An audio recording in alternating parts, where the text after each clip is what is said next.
What was your most memorable mission that you can? We were, halfway through our missions, it's interesting, that morning our plane wasn't ready to go. They hadn't finished an engine just, so they gave us a spare, which was a piece of junk. And way over, just inside Austria, we lost 2 engines. Oh, jeez. One got hit by flak and the wheel came down, the other burned out the engine. So we threw out everything in the plane, including the ball turret. We dropped it. And we could hold altitude, and we made it back to, and landed in Belgium, and nobody got hurt. Now this was after D-Day, so you were landing in friendly territory? No, this was probably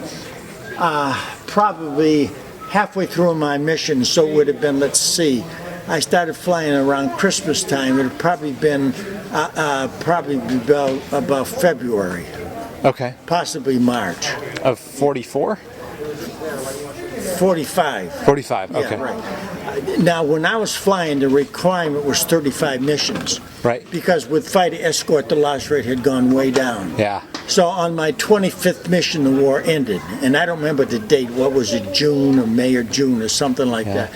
And we were scared to death they were going to send us to the Pacific and finish flying over there. We really were scared of that. And if you were a combat guy coming back from Europe, they gave you a 30-day furlough. And I was home in Maine on my 30-day furlough wondering what the hell was going to happen next, and the atomic bomb was dropped. And let me tell you, a bunch of us European guys said, oh, thank God we don't have to go to the Pacific.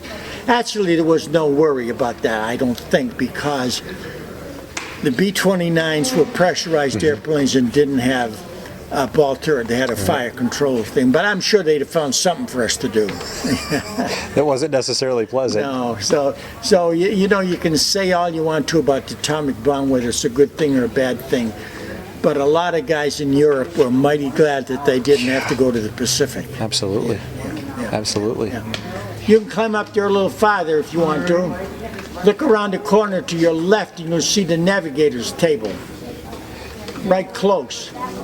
Did you ever see your guns score any hits on any German fighters, or is it tough to tell? I put in for one German fighter, but he was coming right underneath the crossway, and I got a good shot at him, and pieces were flying off him, and all of a sudden I realized there was a P-51 right behind him. So I put in for him anyway, but the P-51 had on his gun camera, so I didn't get any credit for him. So it's interesting. Once we got fighter escort, everything changed. Every 5 missions, you got an air medal and an oak leaf cluster, and when it came time to get discharged, you got 5 points for each air medal and cluster, which got out quicker. So early in the war, they were giving guys all kinds of credit for shooting down German fighters. And it tells you on that chart way in there that day they shot down 68 German fighters. Well, after the war, when they did statistics, the fact actually was they only shot 21 down that day. So they given guys, 2 or 3 guys would claim the same fighter, and they give it to them because, you know, things were tough and they were being nice to these guys. Later in the war, it got much more difficult to get credit for a German fighter. But the fighter, our fighter pilots had gun cameras, and if they shot him down, they knew it. No nonsense. Yeah. So the little friends didn't start tailing you over till probably 43 when they started getting the drop tanks, right? Yeah, probably early in 44. Okay. Probably early in 44, right. Now, the white-haired guy at the desk, or maybe he's gone home.